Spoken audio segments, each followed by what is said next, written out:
Bueno, muy buenas tardes. Un cordial saludo, como de costumbre, para todas las personas que hoy nos acompañan en este nuevo encuentro en la sala virtual en la que hoy pues nos estamos reuniendo por 10ª vez en estas tertulias Samaria del 2021. 10ª y última conferencia de este año. Como de costumbre, la Caja de Compensación les da una bienvenida a todos y un saludo muy especial de la directora administrativa, doctora Marta García Valencia, de todo el equipo de biblioteca y en el mío propio. De verdad que es un gusto tenerlo nuevamente en esta cita, donde iniciaremos un maravilloso conversatorio. Hablemos casi que conversatorio más que conferencia, porque al final siempre estamos conversando sobre el tema, con una conferencia, pienso yo, que de un tema muy especial, muy rico, titulada Un acercamiento al estudio de las tribus indígenas de la provincia de Santa Marta. Nuestro conferencista invitado de hoy es Eduardo Forero. Doctor, a usted bienvenido a nuestras tertulias y de verdad que es un placer para la Caja tenerlo, acogerlo hoy acá, que sé que se va a quedar con nosotros durante todas estas tertulias que van a seguir llegando durante estos años. Pues espero de que así va a ser. Y de verdad que un gusto, pero un placer inmenso tenerlo en nuestra Caja de Compensación. Al doctor Edgar, por esa perseverancia, esa insistencia, dedicación y ese amor que le tiene a la Caja de Compensación. Claro que si le tiene amor a la Caja de Compensación, tiene amor a todo el público de Santa Marta, de Magdalena, y yo creo que de toda la región Caribe. Entonces, ese cariño y ese amor él nos lo proyecta esforzándose cada mes, pero atrás de ese mes yo creo que casi todos los días, yo creo que este señor no duerme por estar soñando con estas tertulias, cómo se hace, cómo se organiza, a quien invita, escoge unos conferencistas que nos dejan a nosotros con la boca abierta. Y le digo y le aseguro, doctor Edgar, que he aprendido demasiado durante estos años al lado de usted, escuchando a cada uno de esos conferencistas que usted ha escogido, porque usted los conoce y sabe que sabemos todos los que participamos que son de calidad, son investigadores, historiadores que le han apuntado como lo que nosotros no esperábamos. Realmente creo que han llenado más las expectativas de las que nosotros pensábamos. Entonces, de verdad que en nombre de la Caja de Compensación Familiar de la doctora Marta, queremos darle nuestros agradecimientos una vez más, porque no nos vamos a cansar nunca de darle nuestros agradecimientos por este gran apoyo. Y atrás de usted, otros historiadores que han estado muy atentos, apoyándonos y participando de estos eventos. Y a ustedes, por supuesto, señores, que están acá hoy acompañándonos y nos acompañan en cada una de las tertulias, muchísimas gracias por este acompañamiento. Pues quiero adelantarme un poquito y hablarles algo de un suceso que vamos a tener para el año 2021. Este año pues ha sido un año, pues todos lo conocemos, no debemos estar repitiendo lo mismo, pero ha sido un año bastante difícil en el que hemos sido recursivos y hemos llegado sin parar una sola conferencia culminar este año. Espero que el próximo año nos sigan acompañando, sigan invitando a sus vecinos, a sus familiares, a sus compañeros de trabajo, en fin, a todas las personas que se puedan ir uniendo, porque este es un trabajo que ha demandado un valioso esfuerzo de cada uno de estos historiadores, del doctor Edgar, de la Caja de Compensación, y vale la pena de verdad acompañar porque nos deja un gran aprendizaje y de hecho nos deja como de experiencia unos análisis bastante inmensos, como nos deja el tomo 4, que vamos a hacer el lanzamiento, si Dios nos lo permite, en la primera conferencia que hagamos, que es en febrero del 2021. El lanzamiento que vamos a hacer para el próximo año es del tomo 4 de la tertulia Samaria, Santa Marta en el siglo XIX, segunda parte. Como lo había dicho anteriormente, pues los agradecimientos como siempre al doctor Edgar y a todos los conferencistas que participaron de este tomo, que va a ser parte de las conferencias que se ofrecieron, la tertulia Samaria, que realmente, como hablamos anteriormente, es un esfuerzo que hace la Caja de Compensación Familiar de Magdalena, pues a través de la biblioteca de Cajamarca. Y si les cuento, pues que para nosotros ha sido una gran experiencia manejar estos temas y saberlo como introducir dentro de la investigación, dentro de nuestra editorial, que hace parte y que realmente nació producto de esta gran idea del doctor Edgar, de continuar con las tertulias Samaria. Y pues nos atreveríamos a decir que este tomo realmente nos recopila prácticamente 8 de las 10 conferencias que contribuyen en la segunda parte de la historia del siglo XIX de la ciudad y provincia de Santa Marta, y que cada capítulo de esta obra nos transporta a escenarios escasamente conducidos a los samarios y a los magdalenenses, que son amantes a la historia. Y gracias a este trabajo, gracias al minucioso y científico de estos autores que han estado en esta permanente realización de dar a conocer la vida cultural, económica, política de Santa Marta y pues sus territorios en esa época ha sido o va a ser muy importante, y la verdad que este libro nos traslada pues a unas épocas tan remotas que nos hace revivir prácticamente las actuales, porque en este libro también se concentra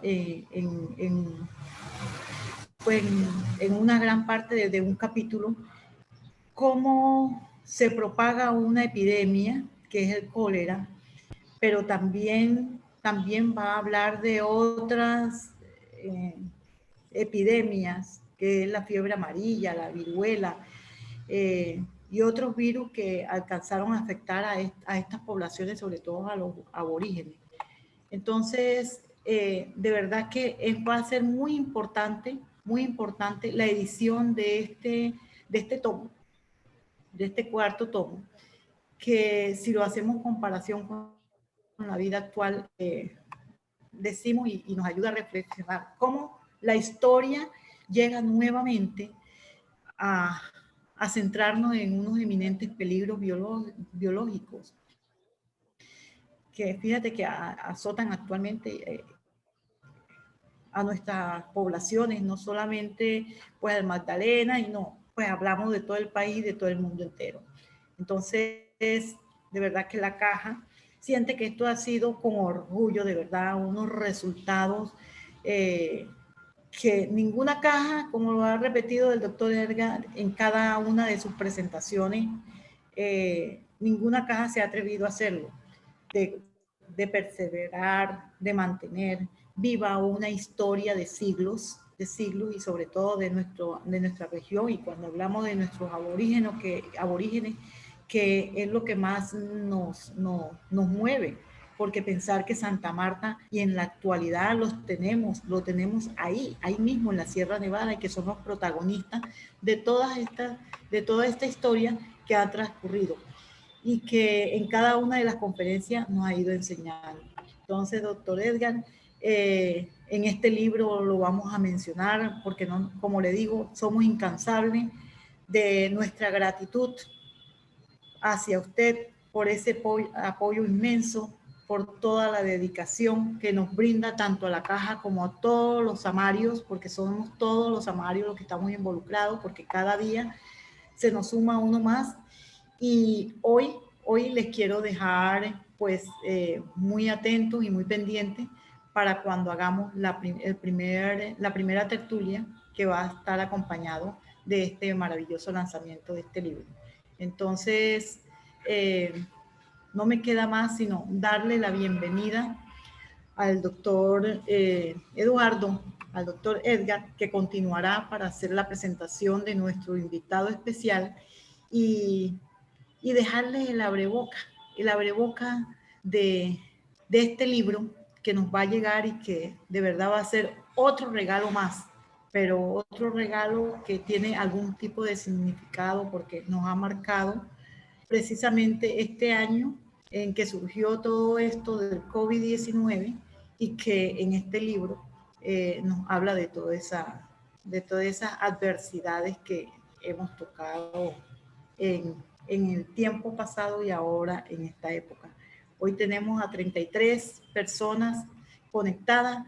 Nuevamente, muchísimas gracias a todos por estar aquí con nosotros.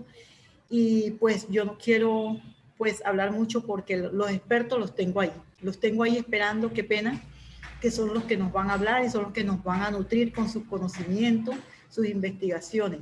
Bienvenido, doctor Eduardo, nuevamente, doctor Edgar, los dejo a ustedes para que puedan. Gracias.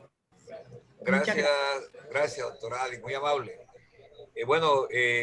Decir solamente que agradecimientos a Cajamar por permitir que hagamos esta labor de difusión de la historia de Santa Marta y su provincia. Ese tomo cuarto es la segunda parte, como lo dice, de la historia del siglo XIX y que tiene una fotografía cedida por el doctor Jorge Elías Caro, una fotografía de Josette Lebrep de Broc, que precisamente recoge es una fotografía de una zona rural del departamento del Magdalena, y Debré tomó esa fotografía ya hace mucho rato, por supuesto, y uno de los artículos, uno de los capítulos del doctor Hugues Sánchez precisamente hace alusión a esa parte rural del departamento. Bueno, esta es la última conferencia del 2020. El doctor Eduardo Forero Lloreda es antropólogo, tiene un doctorado también en gestión cultural, en antropología, en fin, es profesor universitario de aquí de nuestra Universidad del Magdalena, y de las personas vinculadas al programa de antropología, que ha estado como muy constante con nosotros en la interpretación de todos estos aspectos de la vida de las comunidades indígenas de la Sierra Nevada y de las poblaciones indígenas del territorio. A finales del año pasado, pues estuvimos conversando de esta posibilidad de hacer esta conferencia y aceptó. Sin duda alguna que un acercamiento, como él lo ha llamado, un acercamiento a las tribus indígenas de la provincia de Santa Marta, ¿verdad? En esos siglos XVI, siglo XVII, hay unos documentos básicos, ¿cierto? Un documento de Gerardo Raijaldor Matós, pero están los documentos de Juan Fride, que recopiló toda una serie de documentos del Archivo General de India, y que hay por lo menos 18 tomos en esa recopilación, pero vamos a dejar que el doctor Eduardo Forero Lloreda nos ilustre sobre este trabajo que él ha comenzado sobre las tribus indígenas de la provincia de Santa Marta. Eduardo, bienvenido, un saludo fraterno. Yo sé que estás allá en Taganga, donde tienes tu vivienda, eres de los antropólogos que te viniste a vivir con nosotros en Santa Marta, a ofrecernos tu conocimiento y a participar ahí con los compañeros de Taganga. Bienvenido. Gracias, apreciado Edgar. Doctora Adi Martínez, de nuevo mis agradecimientos por la invitación. Me extiende ese saludo a la doctora Marta García y nuevamente muy honrado por la invitación que usted me ha hecho y la invitación que el doctor Edgar Rey me hace para hacer parte de esa fuerza de investigación, esa fraternidad que junto con historiadores de la talla de Adriano Guerra, de Joaquín Viloria y el doctor Jorge Elías Caro, Wilfredo Padilla, pues han podido motivar en mí, retomar ese amor por la historia, por la etnohistoria. También quiero agradecer a William Hernández Ospino, en fin, también me facilitó un par de textos para esta presentación. Y sin más, yo quisiera entonces compartir la presentación. Voy a pedirle el favor al anfitrión que me habilite la función para compartir. Está habilitado. Gracias. Perfecto. Gracias. Bien. Esta presentación, entonces, en esta presentación se hará mención de los elementos más remarcables que identifican las dinámicas territoriales y los dramáticos escenarios de conflicto y lucha que han caracterizado el arrojo de los pueblos nativos que circundan y habitaron la Sierra Nevada de Santa Marta y sus alrededores en el siglo XVI, y que aún hacen parte de las reivindicaciones territoriales y culturales contemporáneas. Las referencias escritas que se conocen sobre las tribus nativas del departamento del Magdalena las constituyen las crónicas de Indias descritas por Gonzalo Fernández de Oviedo, Juan de Castellanos, Fray Pedro Simón y Fray Pedro de Aguado, los cuales se encuentran compiladas por Gerardo Reigel Dolmatov en una obra titulada Datos históricos culturales sobre las tribus de la antigua gobernación de Santa Marta. Este texto es fundamental para quienes deseamos retomar los esfuerzos que en el año de 1946, y gracias al interés del Instituto Etnológico Nacional y de la Dirección de Educación Pública del Magdalena, más las gestiones realizadas por el profesor Reigel Dolmatov, se crea el Instituto Etnológico del Magdalena. Más recientemente, y gracias a la información suministrada por el escritor, filósofo, poeta, historiador banqueño, William Hernández Ospino, quien tuvo a bien suministrarme dos textos magníficos de sus obras tituladas Batallas y exterminio de la etnia tairona de Santa Marta, siglos XVI y XVII, y los grandes caciques ignorados por la historia oficial, Batallas y exterminio de la etnia tairona en Colombia, siglos XVI y XVII. Además del documento inédito que trata del segundo gobernador de Santa Marta y su importancia en el conflicto con el cacique de Bonda, que estará, digamos, ampliado en la versión escrita, digamos, que seguramente va a publicar Cajamá con el apoyo de la doctora Adi, de la doctora Marta, y el liderazgo, pues, del doctor Edgar Rey. Suficientes insumos que por el momento, para darnos una impresión del panorama interpretado por los cronistas citados por Reigel y Hernández, al menos como ambientar nuevamente el panorama histórico de lo que ha sido y sigue siendo un territorio en conflicto, con deudas históricas aún no resueltas.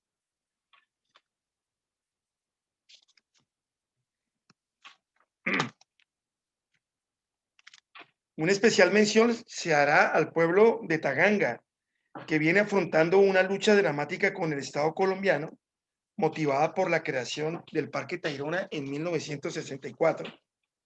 Desde entonces, las restricciones por la pesca artesanal y el constreñimiento territorial han estado a la orden del día, motivado por decisiones gubernamentales arbitrarias y lesivas de los derechos humanos y culturales. No obstante, el acompañamiento de estos últimos 10 años al cabildo gobernador, el doctor Ariel Daniels y Andrés, desde la Cátedra de Antropología Política y Población Vulnerable, motivan especialmente las líneas de este texto. Aquí tengo unas fotos de hace más de 10 años estábamos jóvenes. Y una foto reciente, justamente la víspera de la, digamos, visita de la Procuraduría de la Nación, desalojando algunos de los pescadores nativos y comuneros, digamos, propietarios legítimos de estos terrenos. Desde luego ahí hemos de verificar una serie de cosas que a lo largo del texto querré, pues, digamos, especificar un poco mejor.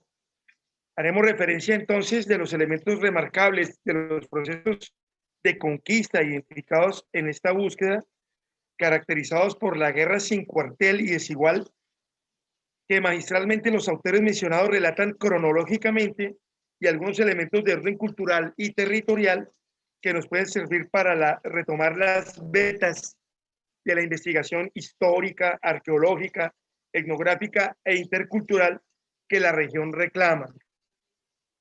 Como lo hemos mencionado, el profesor Reigel Dolmatov hace referencia a una serie de cronistas, comenzando con González Fernández de Oviedo y Valdés, quien visitó el área de Santa Marta junto con Pedrarias Dávila y permaneció un lapso de 34 años en las Indias.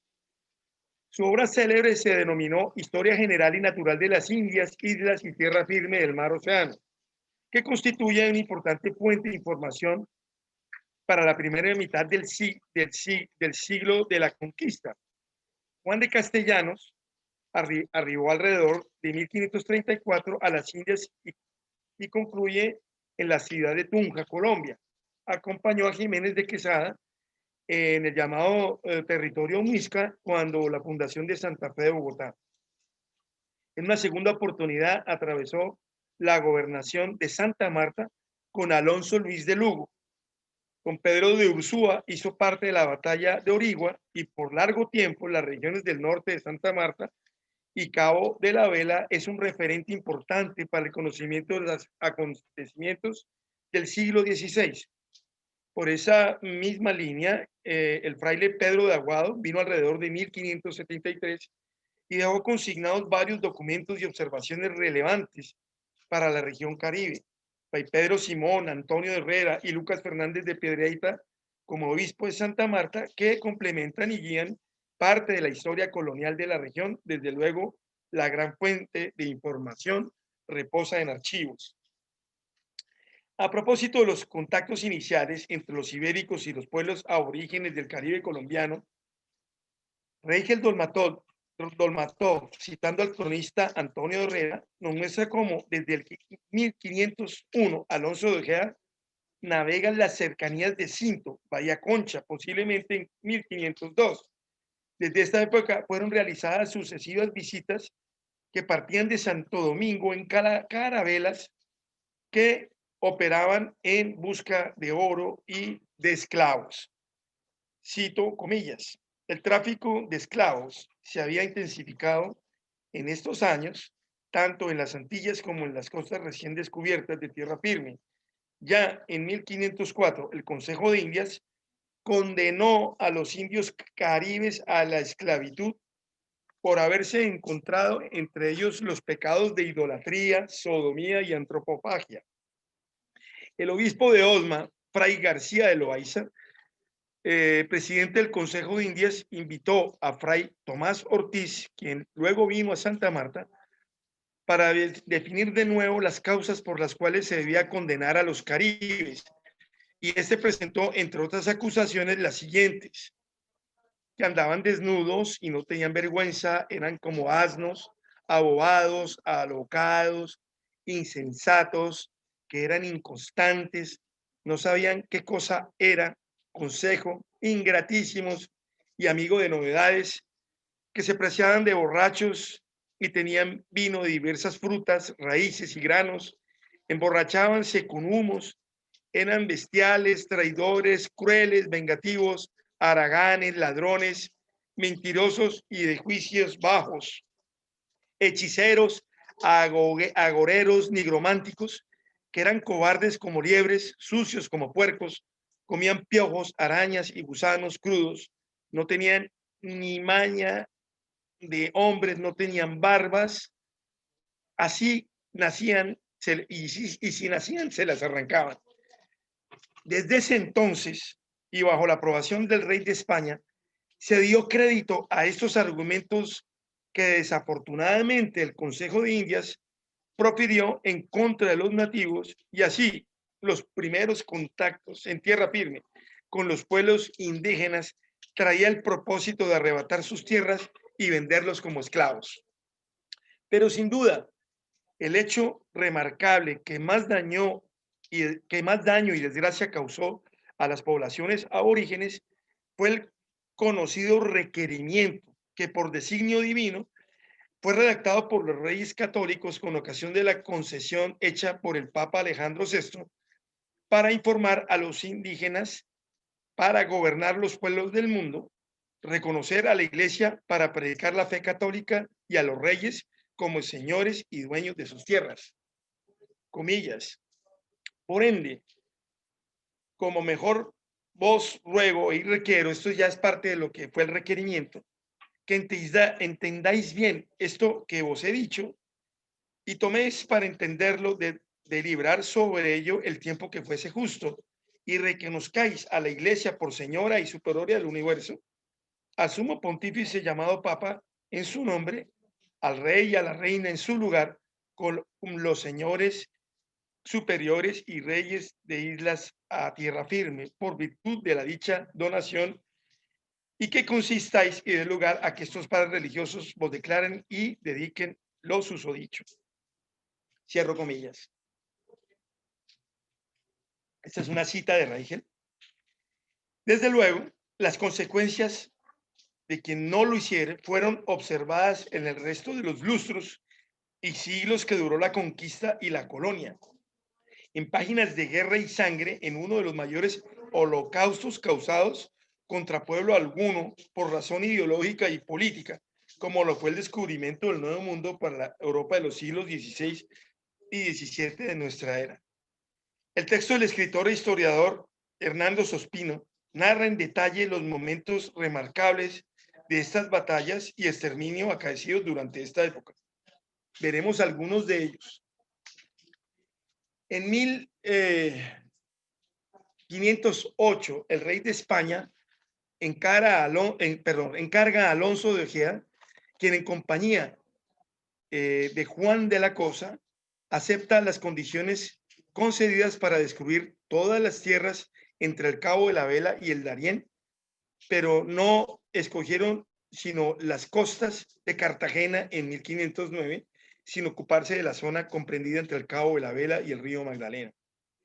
De acuerdo con Reichel y con Hernández Ospino, el cronista Gonzalo Fernández de Oviedo, quien acompañado de Pedrarias Dávila, de su esposa y varios clérigos en 1514, realizaron la primera gran expedición conocida como la Batalla de Gaira, con resultados narrados en detalle por ambos autores, en los que se refleja el aguerrido rechazo de los aborígenes al atender las demandas del requerimiento y de los invasores.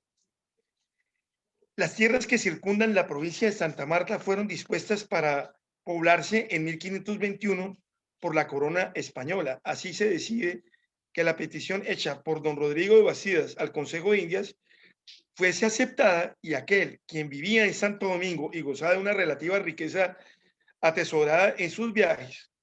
Así, el 15 de septiembre del mismo año, se le nombra gobernador y adelantado del Cabo de la Vela y la desembocadura del río Magdalena. Su viaje vino a concretarse en 1525, dadas las dificultades para reclutar gente que por la expansión generada por las grandes expectativas a los españoles afincados en las islas caribeñas. El compromiso como gobernador consistía en, además de reclutar gente de la Española, Santiago y Jamaica, fundar en el término de 2 años una población con 50 familias y 2 fuertes de defensa. Finalmente, en 1525, toma posesión el 29 de julio. La suerte de Bastidas cambió ya que tras establecer contactos pacíficos con los aborígenes de Honda y Taganga, las tropas comandadas por el capitán Samaniego atacaron y saquearon la población de Honda. Después de repeler un ataque, a su retorno de esta jornada, los soldados esperaban que Bastidas distribuyese el oro entre ellos, cosa que se negó a hacer, ya que explicó que el botín sería utilizado para pagar los gastos que la nueva colonización había ocasionado. El descontento de las tropas lo capitalizó su primer alcalde, Pedro de Villafuerte, quien lideró el amotinamiento, atacando a Bastidas apuñaladas, dejándolo herido de muerte. Villafuerte entonces se enfrenta a los soldados leales, cuyo líder y vocero era Rodrigo Álvarez Palomino, quien posteriormente lidera las incursiones de las tierras vecinas de Gaira, Concha, Dulcino, Neguanje, Chengue, Cinto y Gairaca, ubicadas en la costa, y posteriormente se dirigirá a las poblaciones de Ondigua, Origua, Saca, Chairama, Mamalasaca, Irotama y Huachaca. Para el año de 1528, tras la muerte de Bastidas, la Real Audiencia nombra a don Pedro de Vadillo como gobernador de la provincia de Santa Marta. No obstante, tras discusiones y pleitos, deciden gobernar juntos y repartir por mitad los méritos y ganancias de sus conquistas. Ambos se dirigieron hacia la Ramada, viaje que a la postre resultó fatal para Álvarez Palomino, y quien perece ahogado con su caballo Matamoros en el río que hasta hoy lleva su nombre. Su imagen quedó plasmada en las crónicas y al respecto Hernández Ospino nos comenta: para los cronistas, la figura del granadino y de su caballo Matamoros estaba envuelta en un misterio indescifrable. Era un prestidigitador, un mago, un demagogo, un astrónomo con poderes esotéricos, o simplemente era un fascinante demagogo del siglo XVI con un dominio innato de la fragilidad psíquica de los aborígenes. Con la muerte de Álvarez Palomino y la suerte de Vadillo, acusado de fundir oro real por fuera de la casa de fundición, fue tomado preso y enviado a España. Ahí vemos algunos de los elementos utilizados, unas imágenes tomadas del magnífico libro de Hernández Ospino, algunos detalles de la batalla de Gaira.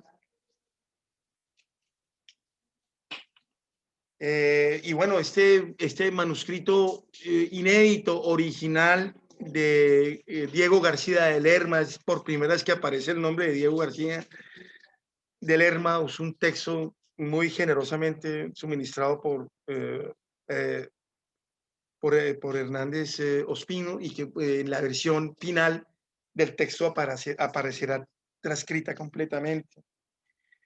García Lerma entonces inicia una nueva época en la conquista de la provincia de Santa Marta. Recibe unas tropas bien entrenadas por Álvarez Palomino y viene acompañado de varios oficiales cuyos nombres se conectarán perennemente con la historia de la región, que para entonces gozaba de paz y pacificación. Estos fueron Juan de Céspedes, Gaspar Gallego, Juan de Montemayor, Peralta, Fernando de la Feria, Lorenzo de las Casas, Aldana, Fernando y Antón Santana, Pedro de Sanlúcar, Ligana, Bueso, Juan de Rivera y Juan Toscano.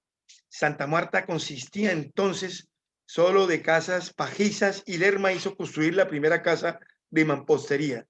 también inició la catequización de los indios de las inmediaciones y el padre Tomás Ortiz fue nombrado cura doctrinero del pueblo vecino de Bondigua.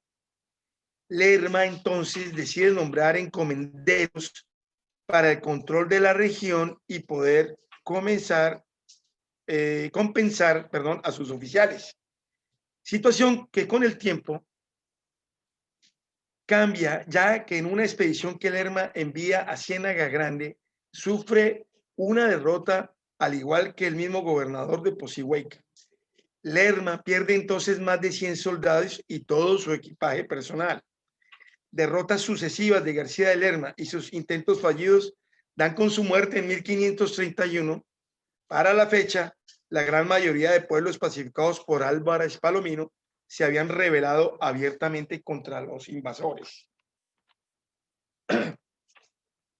De acuerdo con las crónicas y la compilación hecha por Reichel Dolmatov, los subsiguientes contactos con los nativos realizados por la corona a través de sus gobernadores, que se ampliarían en la versión escrita y complementaria de esta presentación, podemos mencionar los nombres de Rodrigo Infante, Pedro Fernández de Lugo, Díaz de Armendáriz, Pedro de Ursúa y Luis de Manjarrés, cuyas acciones violentas fueron antecedidas por invasiones piratas y los conflictos generados por las coronas europeas, España e Inglaterra por el control del Caribe. Digamos, ya en este mapa, que es un mapa magnífico que aparece en el trabajo de Reichel, podemos identificar las provincias que para ese entonces habían sido definidas. Ahí tenemos en la parte septentrional, bueno, aquí sería la provincia de Saturna, o bueno, donde están los Guajiro, que son los conocidos indios, bueno, Guayú. La idea es obtener un mapa un poco más ilustrativo del asunto.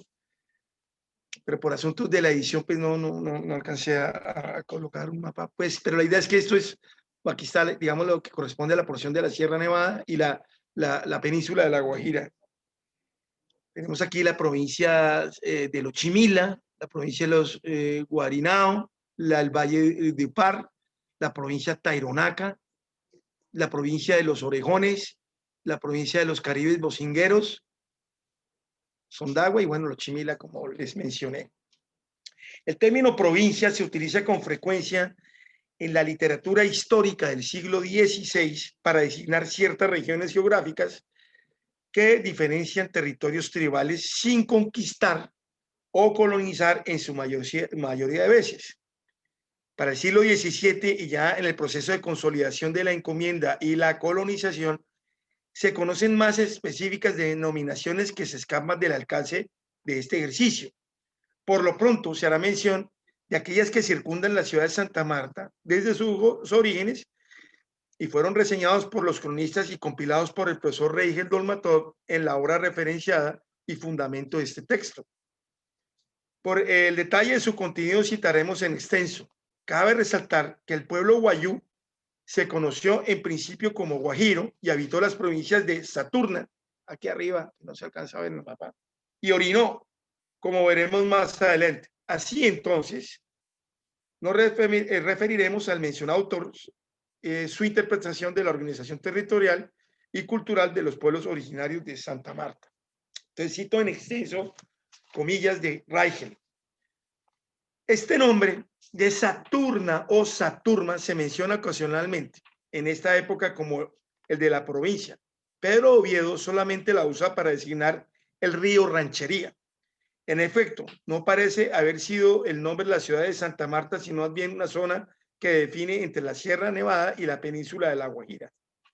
La provincia de La Ramada, que se nombra frecuentemente ya desde los tiempos de Bastidas, abarcó aproximadamente el triángulo de tierras planas del litoral entre el Cabo de San Agustín, el río Ranchería y el pie de la Sierra Nevada, que en esta región retrocede considerablemente hacia el sur.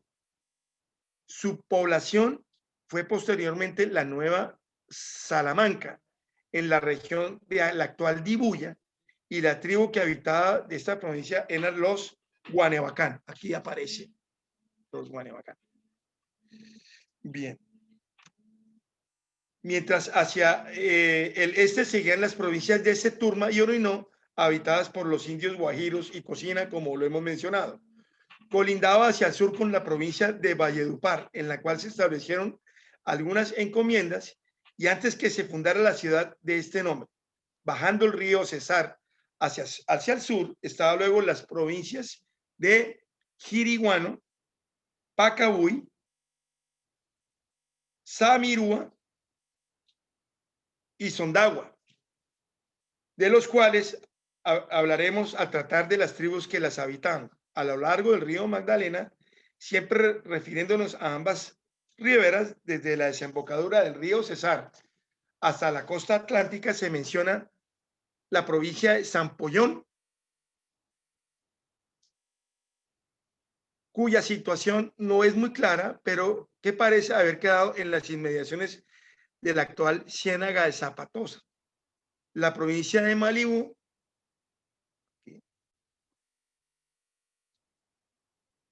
desde Tamalameque hasta la desembocadura del Magdalena, y la provincia de Monpós, dentro del territorio de la anterior. Entre la Sierra de Nevada y bajo el curso del Magdalena figuran la provincia de los Caribes y Bocingueros, mientras que toda la extensión sur de la Sierra Nevada, entre el río Cesar y el río Magdalena, se designó como la provincia de Lochimila. Acá hasta aquí, Raigel Dolmatón. O sea, ese texto de Raigel es fundamental, ese mapa maravilloso, precisamente porque podremos rescatar con esos topónimos, esos nombres al menos, algunos de esos elementos que seguramente reposan en archivos y que nos van a dar vetas de investigación para identificar, pues, características de estas poblaciones, pero obviamente su posterior exterminio, precisamente porque, pues, como sabemos, se conservan,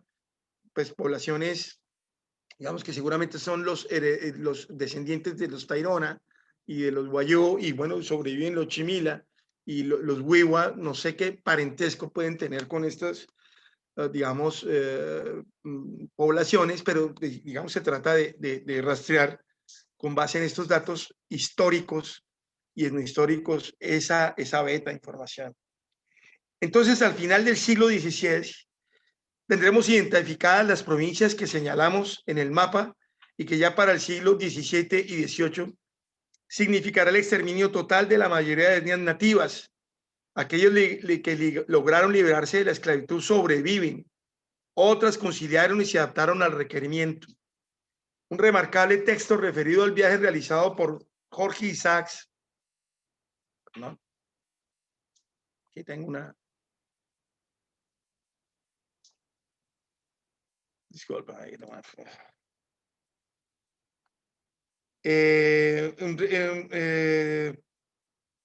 Realizado por Jorge Isaacs a la Sierra Nevada de Santa Marta entre 1881 y 1882, elaborado por el escritor y periodista Juan José Hoyos, nos refleja la importancia que implicó darle continuidad a la comisión coreográfica iniciada por Manuel Alcízar en tiempos de la Revolución Liberal. Yo le hice este comentario al doctor Edgar y él me dijo, hombre, bueno, vamos a concentrarnos en siglo XVI, pero sin embargo a mí me parece importantísimo este texto, porque de pronto todavía podríamos tener rastros, digamos, de lo que es la conformación actual digamos, de los descendientes de esas tribus.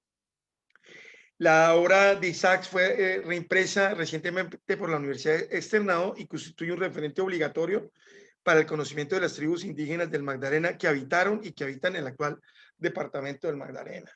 Muchísimas gracias por la atención. Yo creo que llego hasta ahí en mi presentación, pues son 9 cuartillas, espacio y medio.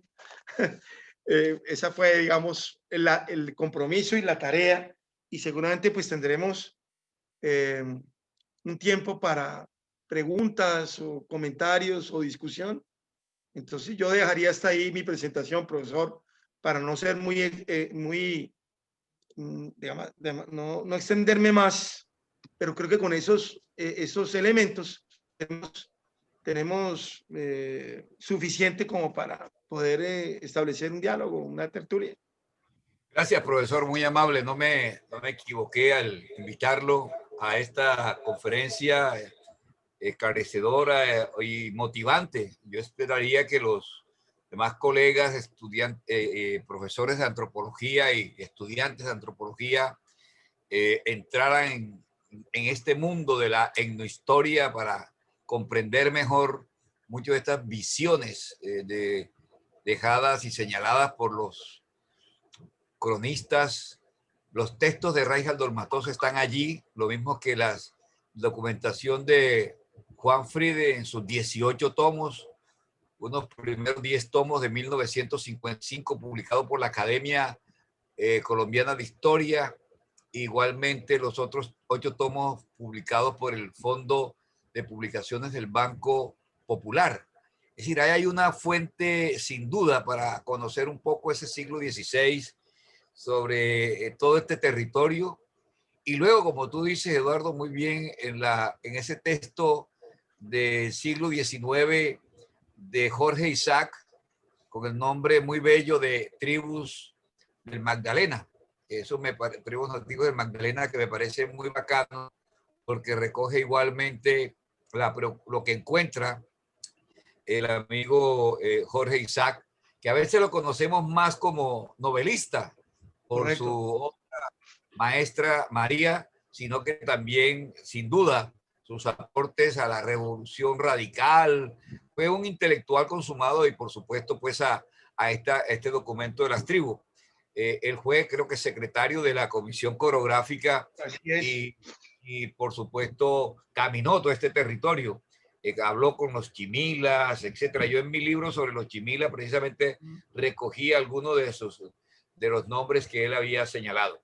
Igual me parece excelente también y la provocación, por decirlo de alguna manera, profe, la provocación a seguir insistiendo en este conocimiento de la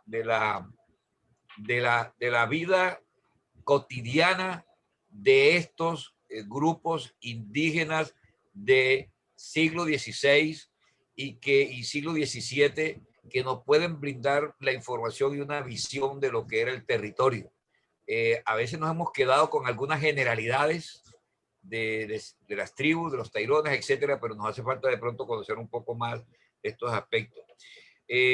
Yo le agradezco infinitamente y bueno, vamos a tener en este tomo 10, en este tomo 6, perdón, tomo 6, vamos a tener un documento fortalecido, como usted bien lo señala, con la que pensamos que puede haber una provocación, insisto, a los estudiantes de antropología, a los profesores de antropología, para seguir profundizando.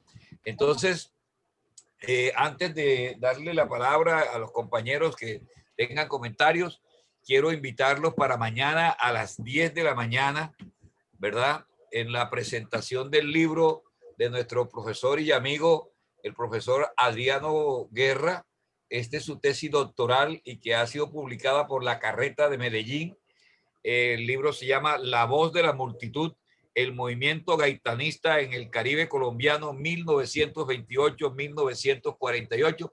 Esto quiere decir pues que los profesores de la Universidad Magdalena hay una gran producción, no solamente en la que publica la universidad a través de la editorial, sino que también se está publicando por fuera, como el caso del profesor Adriano Guerra. Esta es una presentación que va a hacerse mañana a las 10 de la mañana por Facebook Live de la universidad. Y por supuesto estará bajo será moderado, ¿no?, por el profesor Jorge Elías Caro, pero va a tener la participación de importantes historiadores. Yo quiero destacar a Francisco Erice de la Universidad de Oviedo, igualmente que María Dolores Pérez de la Universidad de Cádiz, el profesor Jaime Álvarez Llano de la Universidad del Atlántico y Roser Flores Bolívar de la Universidad de Cartagena. Todo esto moderado por el profesor Jorge Elías Caro. Mañana a las 10 de la mañana por Facebook Live, el libro del profesor Adriano Guerra, La voz de la multitud, el movimiento gaitanista en el Caribe colombiano 1928-1948. Entonces, dejamos abierto. Hemos visto aquí, Eduardo, pronto tú también en el chat, muchos agradecimientos, felicitaciones. Sí, sí, sí. ¿Alguna pregunta para el profesor Eduardo? ¿Está listo? ¿Está que se habla, profe? A ver. ¿Quién? Ahí hay un comentario, ¿no? Sí, dice los estudios de migraciones y ¿alguna pregunta? Bueno, de parte Parece que no. profesor Eduardo. ¿Aló, me escuchan? Sí, claro. Profesor Eduardo, habla de Rafael García, compañero de la universidad, del ciclismo, de la Hermano, historia, de la lucha. profesor, Me place, qué gusto escucharlo, profesor. me place mucho. Felicitaciones por la labor tan positiva junto con el doctor y profesor que está organizando. Edgar Rey. Edgar Rey. Y acá estoy con la señora Chepa Montaño, mi suegra. Entonces, felicitaciones. Muchas gracias. Esa labor que necesitamos en esta región y el país. Gracias, Rafa. Muchas gracias, Rafa. A ver, ¿quién más? Una pregunta, algún comentario. Creo que está por ahí Adriano también. No sé, Jessica. De todas maneras, con todo respeto de invadir el campo de los historiadores, Sí. que me parece una labor, volvía otra vez gracias al profesor Rey, de volver a acercarme a los documentos, y realmente me hizo acordar de mis épocas de estudiante de antropología, cuando descubrimos la paleografía y realmente esos textos originales que nos hacía leer el profesor Londoño, Eduardo, que durante muchos años trabajó en el Museo Loro e hizo unas transcripciones de archivo del pueblo muisca maravillosas. Él era un compañero de estudio de Karl Langebeck, otro tremendo arqueólogo que ha hecho unos trabajos maravillosos de historia de la antropología. Entonces me parece muy relevante, la beta que hay ahí. O sea, lo que hay es trabajo por hacer. Claro. Y solo esa cantidad de provincias y rastros que nos deja Reicher sirve para poder de alguna manera identificar, pues, detalles de esos procesos, ¿no? Sí. Yo me imagino que, pues, la historia es dramática porque, pues, casi no hay poblaciones indígenas, salvo digamos, los resguardos Chimila, que aún se conservan. Pero toda esta parte ahí de Mompox, Edgar, también no sé cómo está, digamos, referenciado eso. De pronto hay una que otra población indígena todavía, pero ya, digamos, como campesina también. ¿Tú qué conoces más? Bueno, ahí hay un elemento clave, Eduardo, y es que esa población fue una población de chimilas, como tú bien lo señalas ahorita, y la Reichel, ese mapa que puede ser discutible, puede uno discutir mucho, Ya.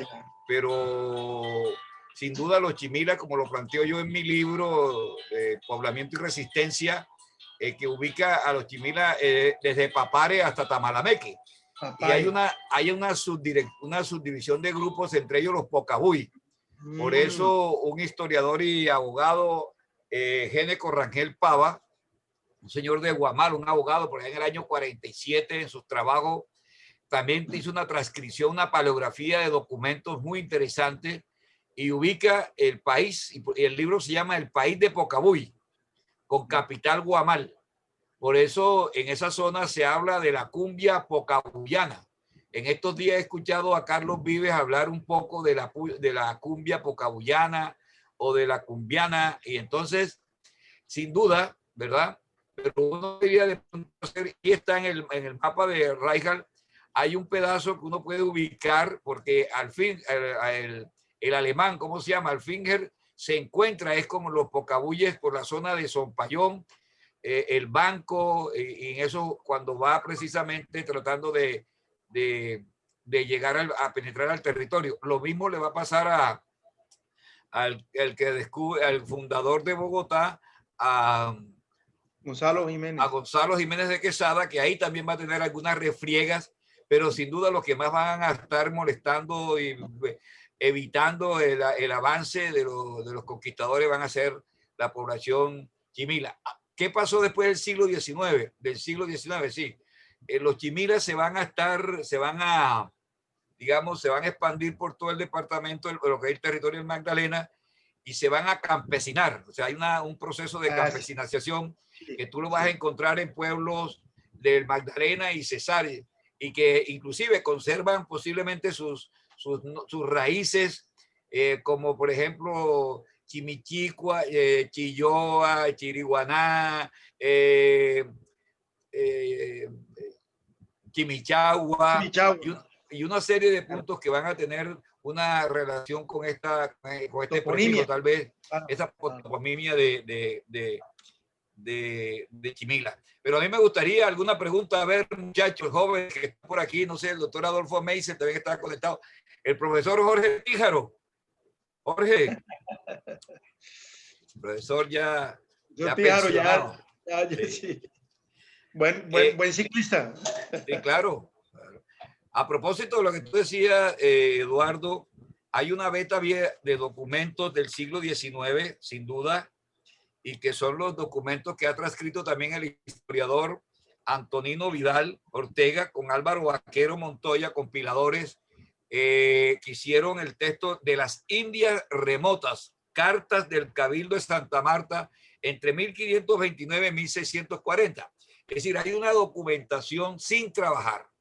Es decir, esta es la invitación. Yo creo que este programa de historia que bajo el liderazgo de Pablo Vera se hizo en la universidad y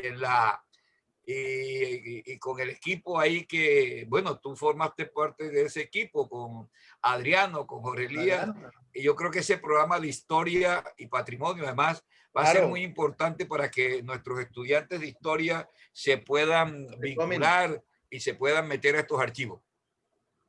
Así es. Entonces, si el profesor Joaquín Viloria está por ahí o algún profesor, alguno de los amigos esté por ahí que pueda participar o preguntarle a Eduardo.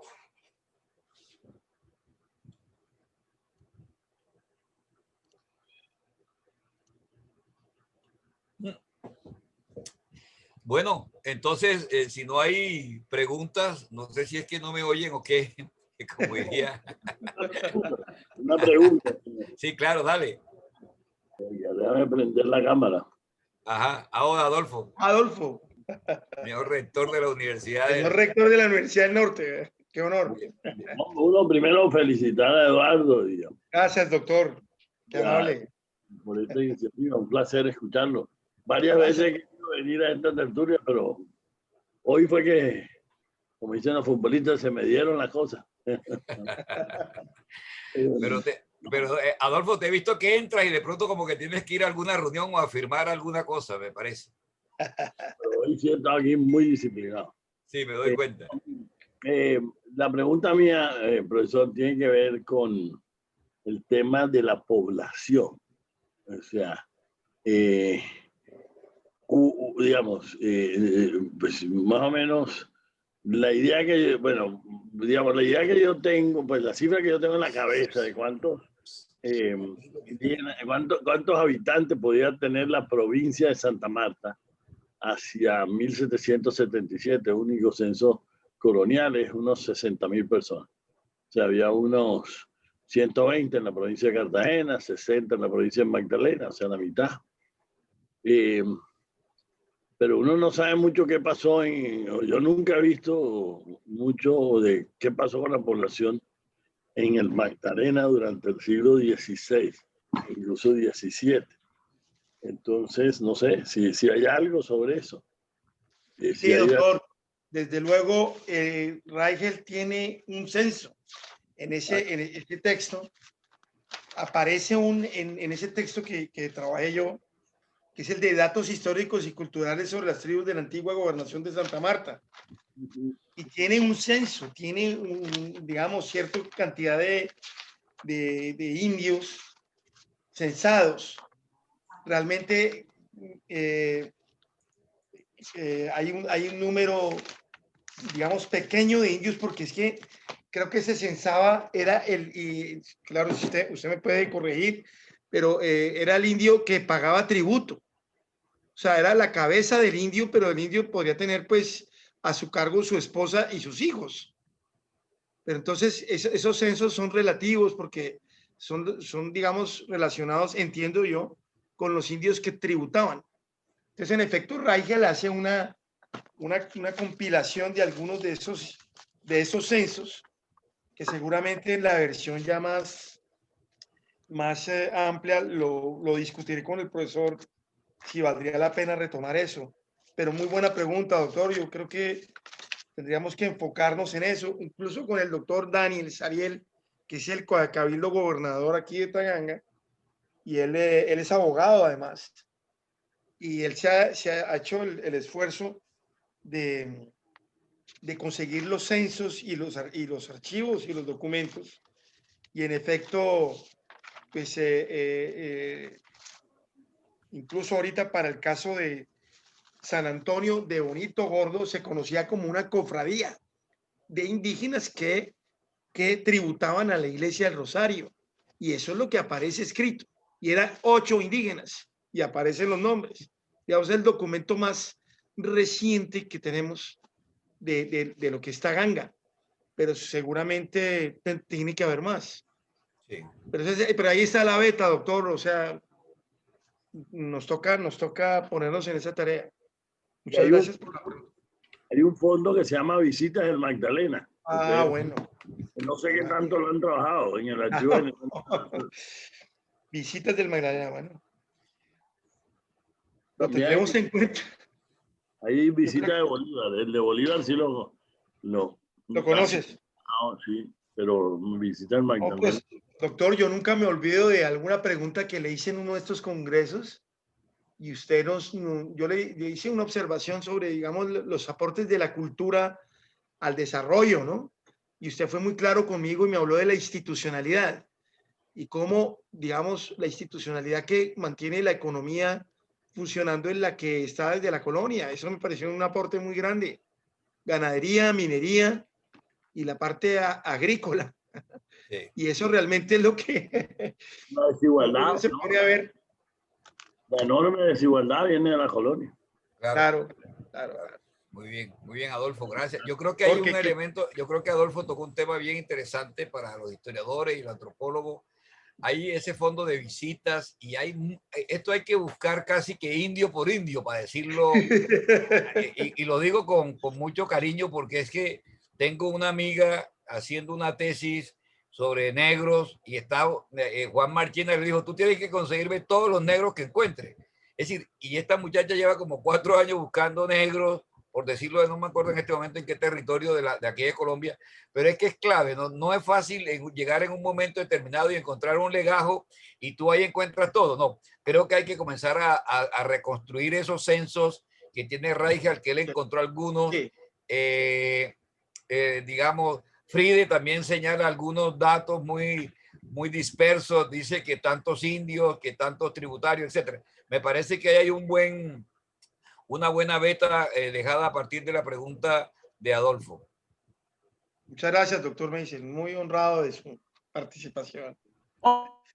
Hola, buenas tardes, profesor Forero, ¿cómo está? Habla su amiga Mayo Rock, así es. Estamos por acá con Viviesca, escuchándolo, acompañándolo y sobre todo felicitándolo, ¿no? Muy complacidos con su conferencia. Saludos al colega. Claro que sí, aquí está su antropólogo. Profe, yo, usted sabe que estoy ahora en los caminos de la historia y bueno, siempre enfrentada con 1000 dudas al momento, ¿no? Del tratamiento de la información y también procesarla. Bueno, en ese sentido yo quisiera preguntarle, bueno, también desde su enfoque, ¿no? Desde la antropología, y ahorita con este trabajo que nos acabo de compartir combinado con la historia, de pronto que nos comentara o nos relacionara un poco sobre más o menos qué metodologías o qué técnicas usualmente se pueden emplear para hacer un trabajo de etnohistoria, independientemente del periodo, del territorio, de la población objeto que uno tenga o quiera estudiar. Gracias, profe. Honor verlo y escucharlo. Me encanta tu aporte y qué bonito recuerdo ahí de esas madrugadas a la clase de 6 de la mañana de economía, antropología económica. Muy bien, con el amigo Virriescas. Bueno, muchos saludos. Mira, la verdad es que yo, digamos, por mi experiencia en estos últimos 10 años con Taganga y con Ariel, que es indígena taganguero, y aparte de eso, es abogado, pues obviamente él se ha tomado como indígena y como persona, digamos, formada con la digamos, disciplina investigativa occidental, pues se ha tomado la molestia de ir a conocer los fondos y hacer el trabajo etnohistórico que hay que hacer. O sea, rastrear hasta el último documento que pueda encontrar y hacer referencia de la toponimia. Pero sin duda a mí me parece absolutamente útil e importante que ese ejercicio que se construya a futuro sea un ejercicio intercultural. O sea, como yo lo he tratado de hacer con Ariel, ha sido un diálogo entre él y yo, entre lo que yo represento como academia y él como cabildo. Y digamos, y todo lo que ha implicado esa relación con la Casa del Patrimonio de Taganga y las dinámicas que hay con el cabildo. O sea, ese deseo de que esa información etnohistórica sirva para fortalecer los elementos identitarios.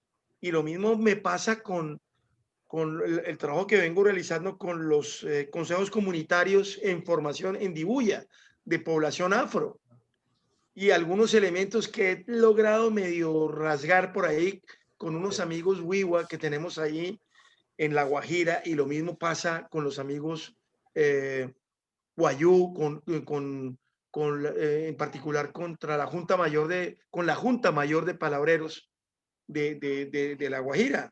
Entonces sí creo que la metodología que hay que ampliar ahora es esa metodología dialógica de concertar con las comunidades, y que la academia y estos estudiantes que estamos formando, pues hagamos equipos de trabajo y tratemos de enfocar betas y elementos de información, pero sin duda hay un esfuerzo enorme individual, que es el que hace el paleógrafo, el investigador o la persona que transcribe los documentos. Ese es un trabajo enorme, enorme, enorme, y está por hacer.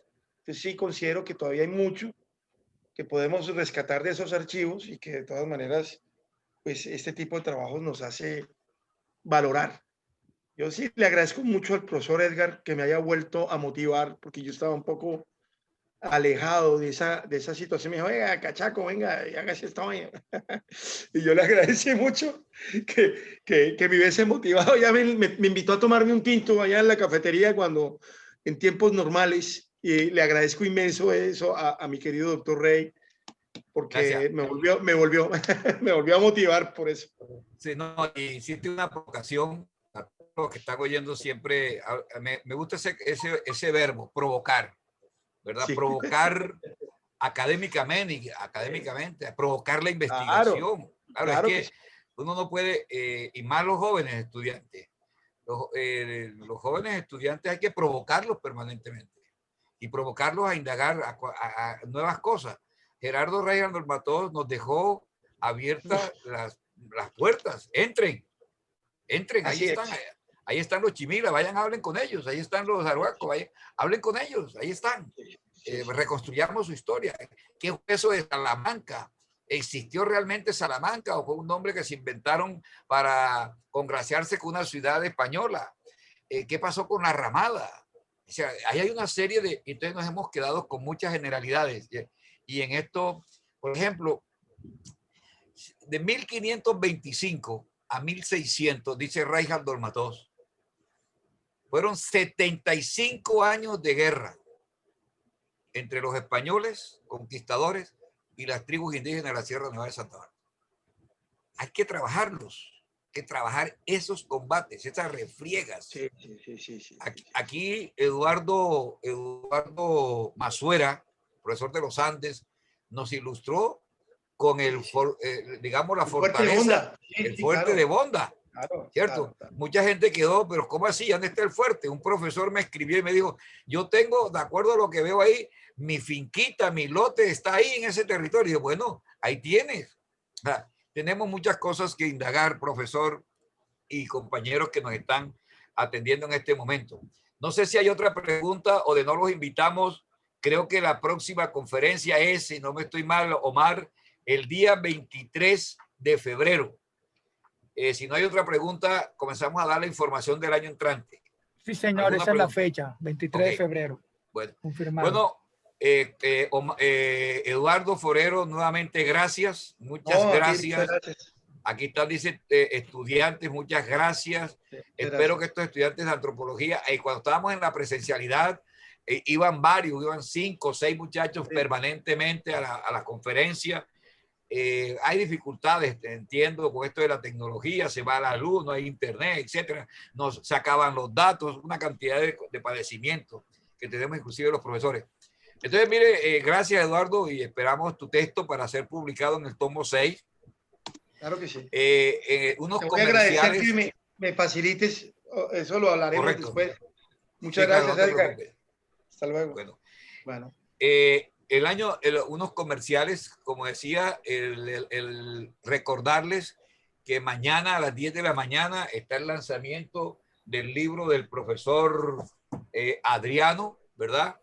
Que se llama La Voz de la Multitud, 10 de la mañana por Facebook Live de la Universidad del Magdalena.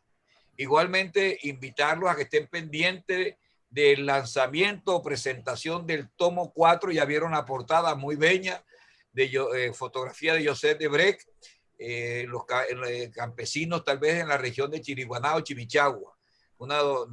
Digamos, una autorización que nos dio el doctor Jorge Elías Caro de utilizar esa fotografía y que él a su vez recibió de una entidad francesa, tal vez en París, para que hiciera uso académico de estas fotografías. El día 23 de febrero, me confirma Omar, vamos a dar inicio a nuestra tertulia del año 21. Esa es la portada de nuestro libro, el tomo 4. Hay artículos de Jorge Elías Caro, de Joaquín Viloria, de Adriano Guerra, de Hugues Vega, de William Renan, de Jairo Solano y de Edgar Rey. Hay 8, creo que ahí están los 8 escritores. Vamos a hacer una tertulia del siglo XX que va a estar dividido para que lo conozcan y los que estén interesados que conozcan profesores que trabajen estos temas. El año que viene vamos a trabajar economía y política.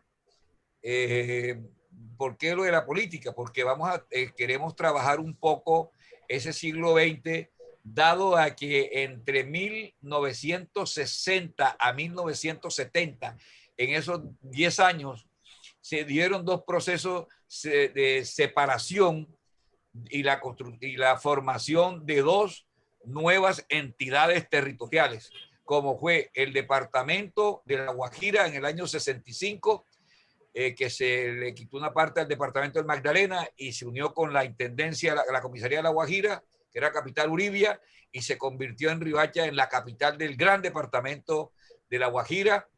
Y 2 años después, el Congreso creó el departamento del Cesar en el año de 1967, un 21 de diciembre. De tal manera que esos 2 hechos históricos, desde el punto de vista de la política del territorio, es importante revisarla.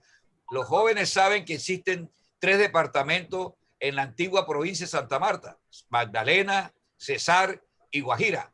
Pero ¿qué fue lo que pasó? ¿Por qué se abrieron los guajiros? ¿Por qué se abrieron los cesarenses? Exacto. ¿Por qué conformaron entidades territoriales separadas del departamento del Magdalena? ¿Qué le pasó a la clase política del Magdalena? Etcétera, etcétera. Me parece que eso va a ser importante. Si está todavía por ahí el profesor Adolfo Meise, lo invitamos a trabajar algún tema de la economía del siglo XX en el departamento del Magdalena. Eso va a ser siglo XIX, XX. Ahí tenemos el tema de la zona bananera, tenemos el problema de la bonanza marimbera, tenemos los problemas de la bonanza algodonera, tenemos lo que podríamos llamar hoy la bonanza del carbón, etcétera. Vamos a tener ahí el siglo XX es rico en esa parte de economía y política. En el año 2022 vamos a hablar de sociedad y cultura. Ya en ese periodo vamos a trabajar algunos aspectos que tengan que ver con la cultura de estos 3 departamentos, su educación y otros aspectos que tienen que ver con la actividad cultural del departamento del Magdalena en su conjunto. Y por último, vamos a hablar de, digamos, como lo empresarial, a partir de mirar el tema del turismo. Sin duda, el departamento del Magdalena, ¿verdad? Y departamento de La Guajira, sin duda el tema empresarial va a ser muy, pero muy importante. Por eso creemos que esos 3 años, 2020-21, 2020-22 y 2020-23, van a ser interesantes conocer esa parte histórica. Y aquí estaremos, ya la doctora Adi Martínez, representación de la doctora Marta García, han comprometido a Cajamarca para seguir en estas tertulias Samaria que mes tras mes vamos a seguir haciendo desde el mes de febrero hasta el mes de noviembre. De tal manera pues que les agradecemos infinitamente. En la medida en que ustedes nos acompañen en este programa, aquí estaremos pendientes.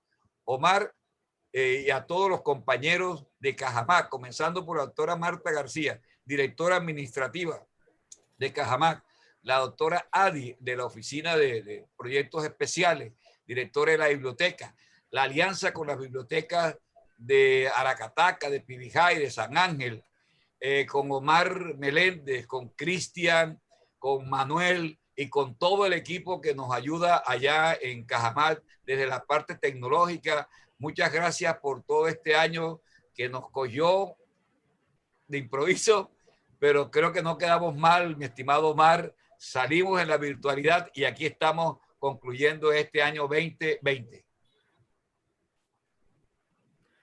Bueno, así es, doctor. Primero que todo, quiero agradecerle a todas las personas que han estado conectadas con nosotros en todo este año 2020. Como dijo ya el doctor Rey, el 23 de febrero continuamos con la primera tertulia Samaria del año 2021. Esperemos que todos estén otra vez presentes. Nos gustaría también que los estudiantes de la Universidad de Magdalena también estuvieran conectados con nosotros. Queremos invitarlos a todos, como ellos siempre venían a nuestra tertulia presenciales, también queremos que virtualmente se conecten con nosotros.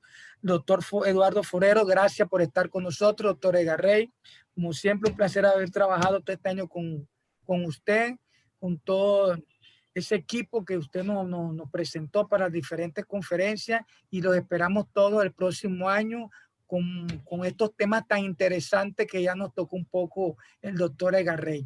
Así que felicidades a todos y gracias por todo. Bueno, feliz Navidad. De todas maneras, quiero no, la Navidad siempre y Año Nuevo también. Y las velitas. Feliz Navidad a todos. Y la velita, hay que prender velita de todas maneras. Claro que sí. Bueno, chao muchachos, chao, bueno, chao. Doctor, que esté bien. De todas maneras, el vinito y el Bacardí, mi estimado Eduardo, ¿usted que le gusta tanto el Bacardí? No, claro que sí. Sí, señor. Bueno, que estén bien, doctor. Igualmente. Un abrazo a todos. Bueno, pues. Muy bien.